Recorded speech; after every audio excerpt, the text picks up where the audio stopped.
Manani Dumilang, good evening and welcome to episode 274 of the Private Property Podcast. I'm your host, Uzamantungwa Kumalo. It's a Monday edition of the Private Property Podcast. If you're joining us for the first time, welcome to the only daily property talk show in South Africa, where we help you navigate your property journey. Doesn't matter whether you're a renter, whether you're a landlord, whether you're a tenant, or of course looking to buy, sell, or build a new home. This is a property podcast that helps you on your journey. And to all our regular viewers on Facebook, on Instagram, on Twitter, as well, of course, as on YouTube, welcome back. You know how we do it. Every single weekday, you and I have an appointment where we talk about all things relating to property. I'm always in conversation with a property expert who helps us, of course, on our property journey. And talking about the different platforms where you get to watch us on, I know that we're celebrating a milestone on YouTube where we've hit 50,000 subscribers. And of course, we are quite happy and very proud, of course, of having you be part of the Private Property family. So do make sure that you follow us across our social media platforms and you continue to share the lives and as well as the other shows that we have on the platforms. And talking about social media, you can follow myself at Zamantungwa_K on Twitter as well as on Instagram. And talking about those shows that I was mentioning, the other shows that you can watch across our social media platforms, of course, include the Home Shoppers Show that you can catch later this evening at 8 p.m. It also comes to your screens on Friday, where Chad gives you a great insight into what you can expect in some exclusive properties across the country. I know this evening he's going to be highlighting a country-inspired dream mansion that is in Dainfern Valley, going for 9 million rand. So if you want to get a sneak peek of that property and really check out how lavish it is, then do make sure that you tuned into the Home Shoppers Show later on at 8 p.m. Tomorrow, every Tuesdays and Thursdays, you can catch award-winning farmer Umbali Nwoko, who brings you the farming podcast catering to all of your agricultural needs. So if you ever want to dabble into agriculture, then that is a show that you want to make sure you're tuned into, helping you navigate your agricultural needs and also helping you make those agricultural decisions. And every Wednesday is C. Clarkson brings you the First Time Home Buyers Show, where she's always in conversations with people who have walked that journey and have gone to grow their property portfolio from strength to strength. Those are some of the great shows that you can catch across our social media platforms. And as usual, do continue sharing so we can make the property circle bigger. Do apologize for starting a few minutes late. My colleague was actually saying that it's such an interesting way to start a show on Monday. Well, gremlins sometimes have a tendency of doing these things, navigating, having a blackout, of course, with Eskom and then having to connect with the guests. But we're here, we're ready, and of course, ready to kickstart the week. This evening, we're looking at how to resolve disputes in community schemes. I've certainly been exploring a lot about community scheme living, and I always keep saying this is one of those topics that we'll continue having a conversation about, because increasingly many people are living in community schemes. And obviously, one of the things that's going to emerge with community scheme living is there are going to be disputes, and there are certainly ways that you can go about resolving some of those disputes, depending on the nature of this dispute and who the dispute is between. And to help us better understand this, we're joined this evening by Dave James, who's a community scheme consultant. Dave, good evening, and thank you so much for joining us. Thank you. What a pleasure. My pleasure. Dave, I think let's just start, from the onset. We talk about living in community schemes quite often on the show, and I always say to viewers at home that we're going to continue having this conversation because it is one of those thorny issues that some people tend to find themselves in once they move into community schemes. And with many people, they hadn't even mentally adjusted to living in community schemes. Before I even pose that first question, I actually want to find out from viewers at home if you've ever been in a dispute that's relating to your community scheme. If so, what was the dispute and how was it eventually resolved? Do share with us your experience with disputes in community schemes down here below. So Dave, I think firstly, let's just go through the types of disputes that people would typically find themselves in who live in community schemes, because I know that there are some that are fairly common when it comes to living in community schemes. Well, there are 8 different types of disputes that the CSOS, the Community Schemes Ombudsman, introduced in 2016 when the CSOS Act came into being, which was 9 of 2011. And he's got 8 different types of disputes. They vary from financial, behavioral. Those are probably the 2 most important ones because behavior and financial are critical. Then you've got in respect of meetings, you've got management services, you've got common areas, exclusive use areas, and then you've got a general, which gives the ombudsman quite a large scope in which to have a dispute resolved with his office. And I think I want us to dig into some of these areas, Dave, because I think one of the realities, and we'll start with the financial one, because I think that's one of the ones I've certainly picked up quite a lot in the past couple of years, with it being very contentious. Behavioral one as well. I mean, I think now with so many of us living at home, one of the things that we're finding is complaints about noise, and sometimes even noise, during the day. Oftentimes, rules make a provision around noise needing to be down from, for example, 9 or 10 p.m.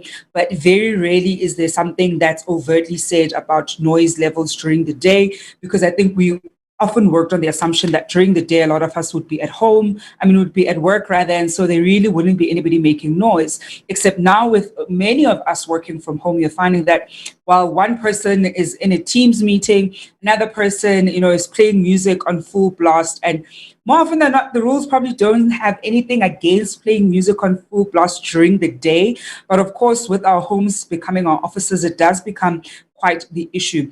But when we touch on the financial aspect, Dave, how do we even go about resolving the financial one? Because one of the things that I've picked up is it can manifest in different ways. Sometimes it's financial in the context of trustees mismanaging the funds and other members of the body corporate, getting wind of, I'll say, trustees not running or not making decisions that are in the best interest of the, of the greater body corporate. How do we go about almost unpacking some of the financial disputes that we'll have and ways that we can go about resolving it?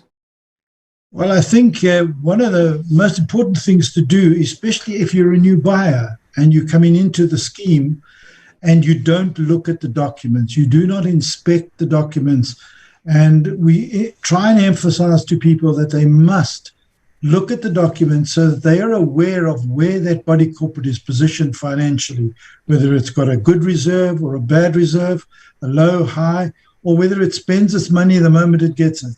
So that is an important thing, is for people to not be scared, not to be afraid of asking your estate agent for the documents. Once you are entrenched into this scheme, you have very little control on the money side of things, because that's the trustee's job. You have given your right to the trustees to run the scheme. But however, as you said, when they are mismanaged, then you can certainly do something about it. One of the many ways that we find members can have a say in controlling the money that they don't normally have control of is at the AGM, giving your trustees directives and limitations on what they can do in that 1 year that is coming up. In other words, they can't spend more than 100,000 Rand or 50,000 Rand or 500,000 Rand without your consent, without the members' consent. There are other similar types of things where you can control that any invoice has to be signed by at least 2 trustees, preferably 3 maybe. So you can control the amount by it going to more than the normal number of trustees by just controlling your trustees. Having said that, I don't want you to now suddenly go into your trustees meeting, which you're entitled to attend, and start demanding things, because your trustees are trying the best they can under normal circumstances, and they find it difficult if they are being lambasted with rules and people are shouting and screaming. If you're in that position, become a trustee. And I think, Dave, I like that you end off with, if you're in that particular position or have that issue, then become a trustee, because that's certainly one of the things that we say to viewers at home, that one of the ways that you can play an active role in some of the decisions that are made in the community scheme where you live or are investing in is to, of course, become a trustee.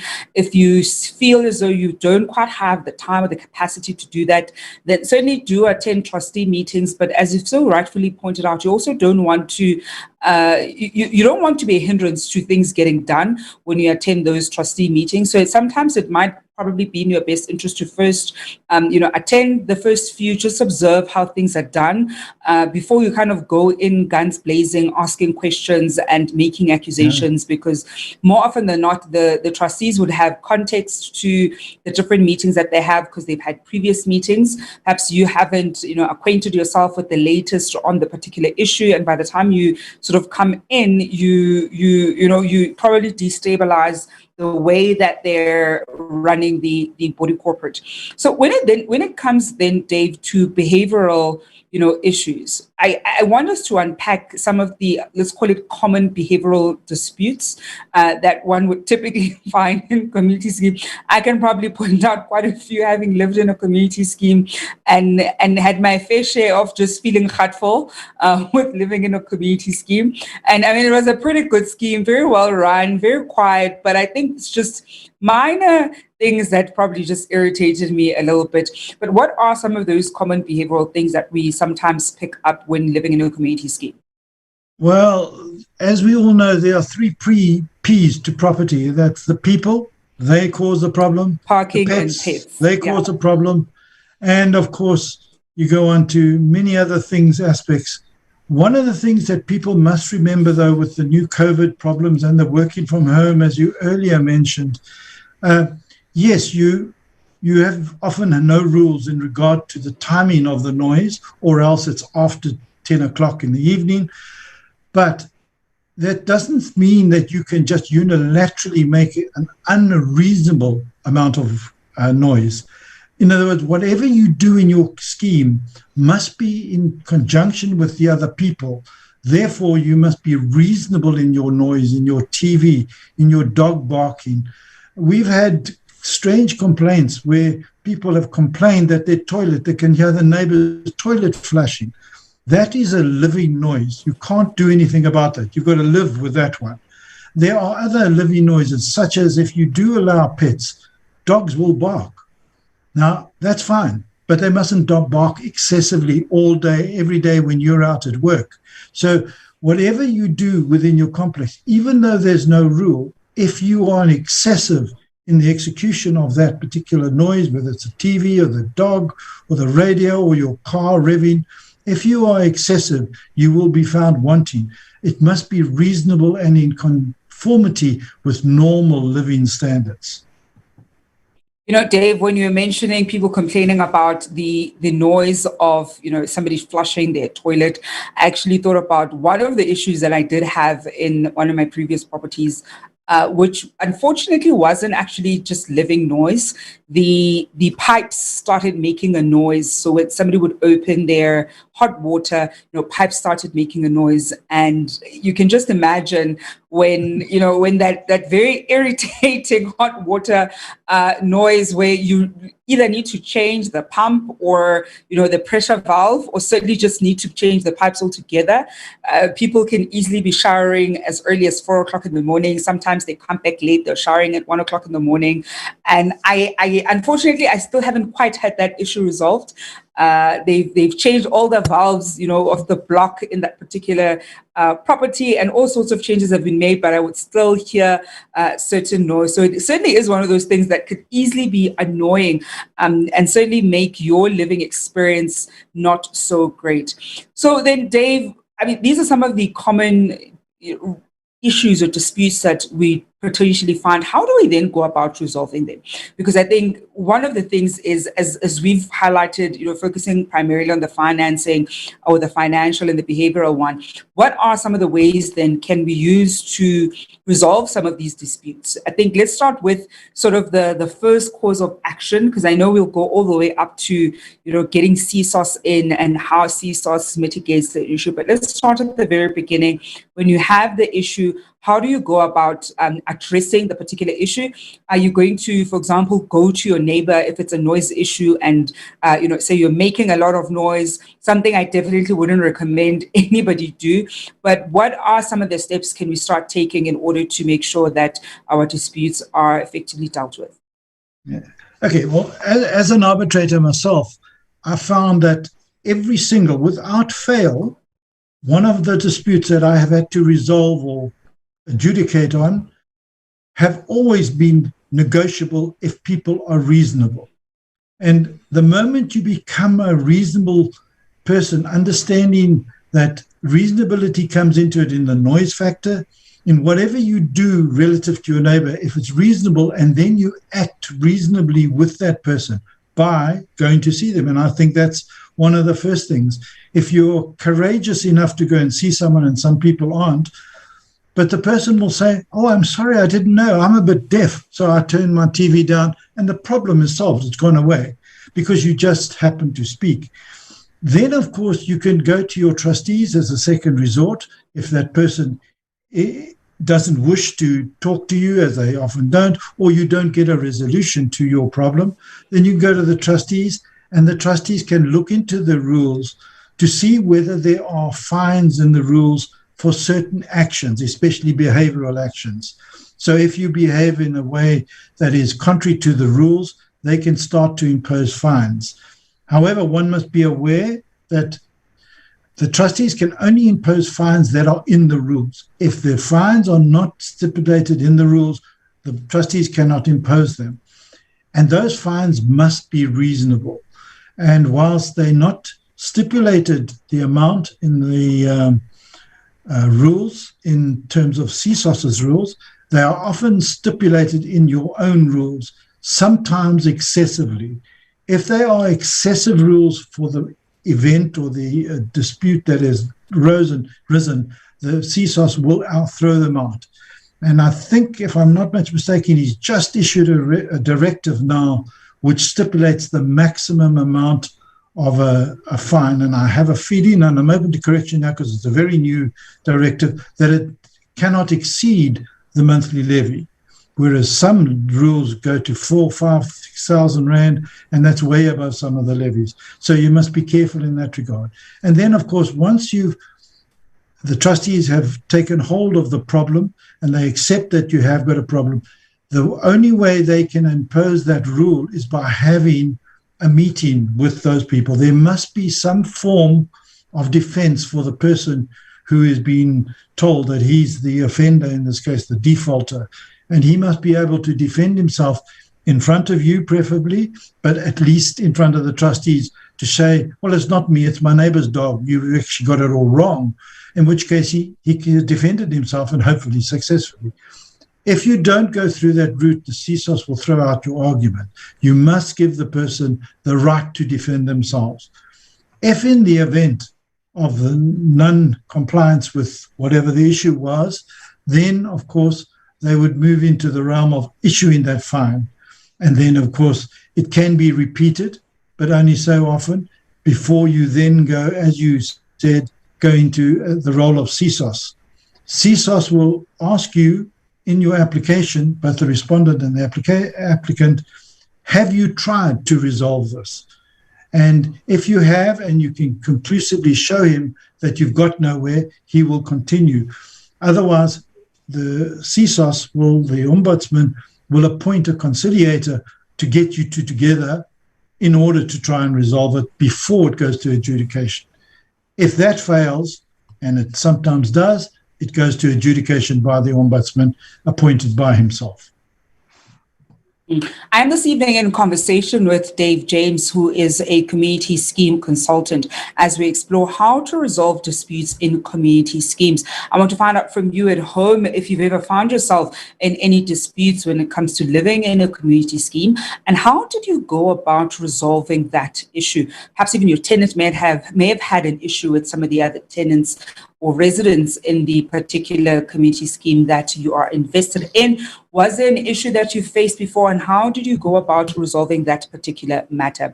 Now, Dave, the other types of disputes that you highlighted earlier on, includes meetings and even management. I just want you to just go through how that would typically present itself as a dispute between whether it's the board of corporate or the trustees.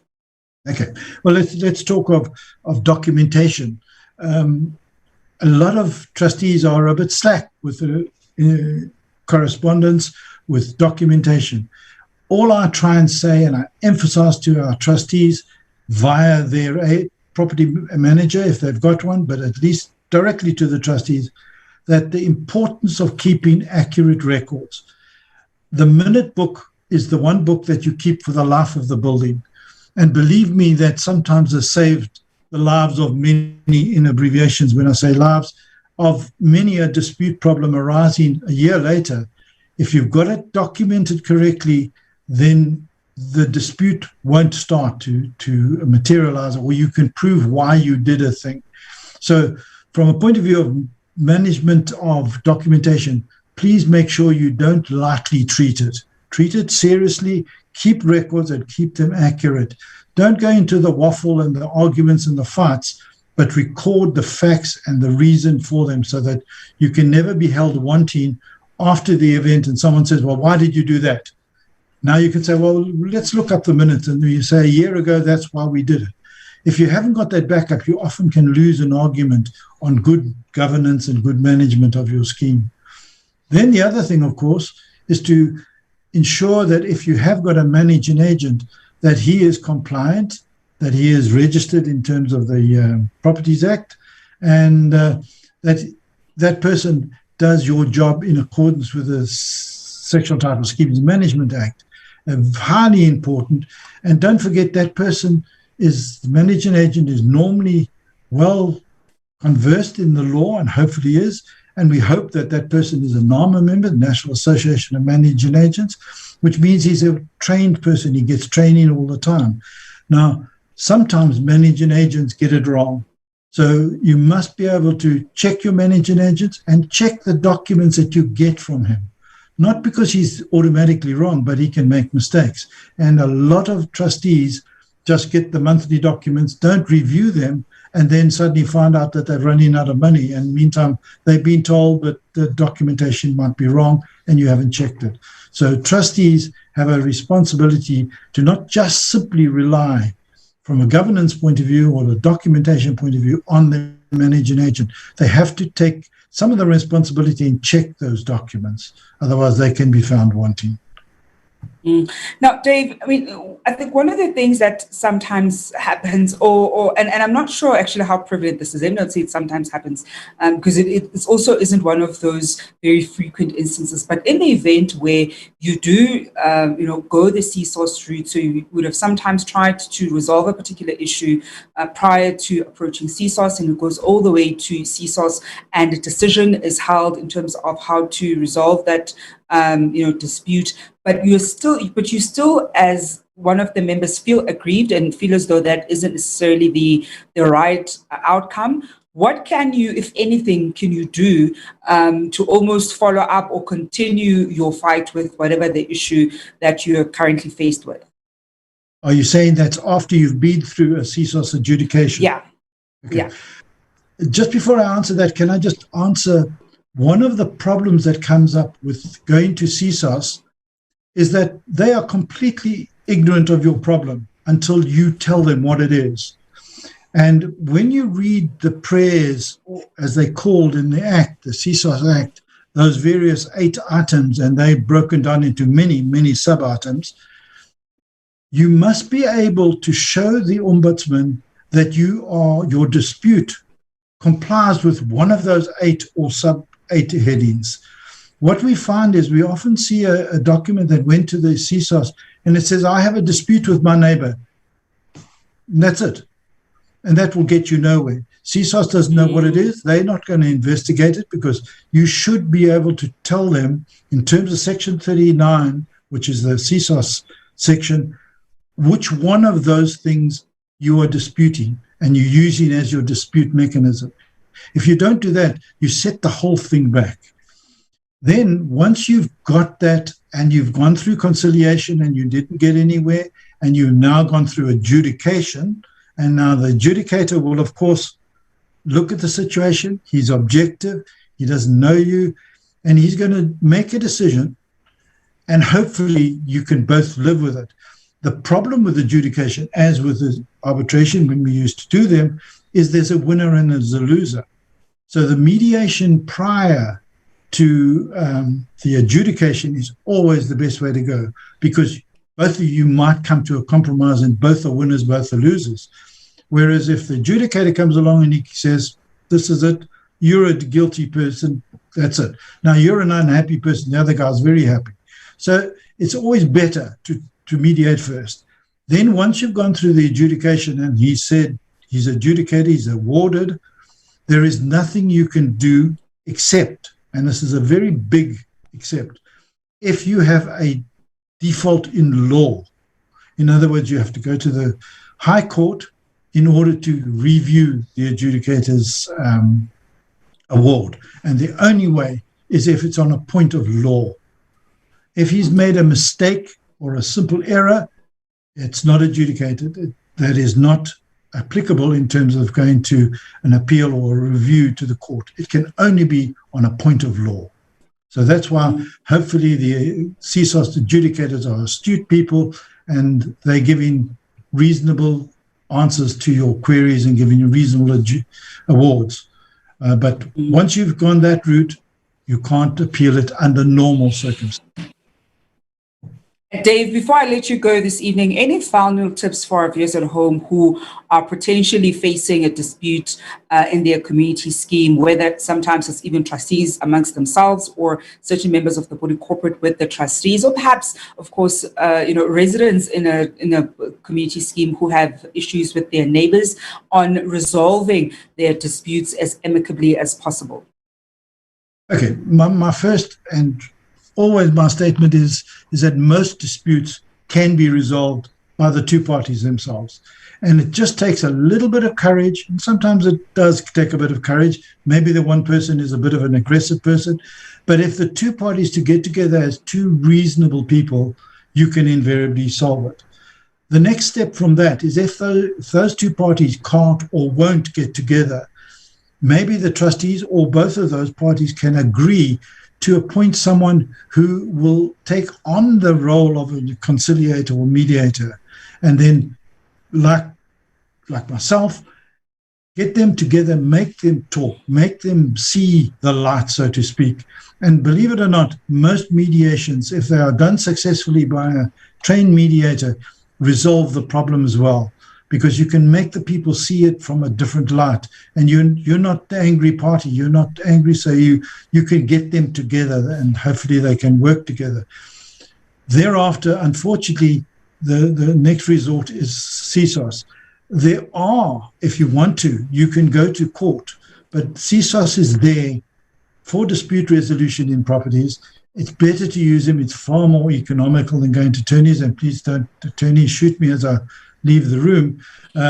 But unfortunately, that is the reality. The adjudication by CSOS is very reasonable and done very well. CSOS is overwhelmed a bit at the moment with the COVID, so it's a bit of a time lag. So therefore, if you can get together yourselves, either with just yourselves or with a mediator, then you can, of course, shorten that period to the resolution. And I hope that most people do that. Sorry, well, Dave, that's a great place. That's a great place to leave it at this evening. Thank you so much for joining us on the show. Pleasure. Thank you. Cheers. And that is Dave James, who's a community scheme consultant here on the Private Property Podcast with myself, Uzamantungwa Khumalo. And that wraps up the Monday edition of the show. We're going to be back on your screens tomorrow evening at 7 p.m. Of course, you can look forward to the Home Shoppers Show at 8 p.m. with Chad, where he will be reviewing that property, that exquisite mansion in Danefern Valley. Until tomorrow evening, hoping you're staying home and staying safe.